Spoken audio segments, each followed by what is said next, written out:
நிரப்புங்கப்பா.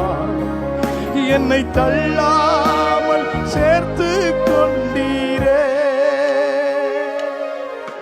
யெகோவா ஓசேனு என்னை மீண்டும் கட்டுகிறீர். யெகோவா சபையோ என்னை ஆளுகை செய்கிறீர். யெகோவா ஓசேனு என்னை மீண்டும் கட்டுகிறீர். யெகோவா சபையோ என்னை ஆளுகை செய்கிறீர். நீர் இல்லாமல் ஒன்றும் இல்லை. கைகளை உயர்த்தி சொல்லுங்க அப்பாவை பார்த்து. நீர் இல்லாமல் சேர்த்து கொண்டீரே. நீர் இல்லா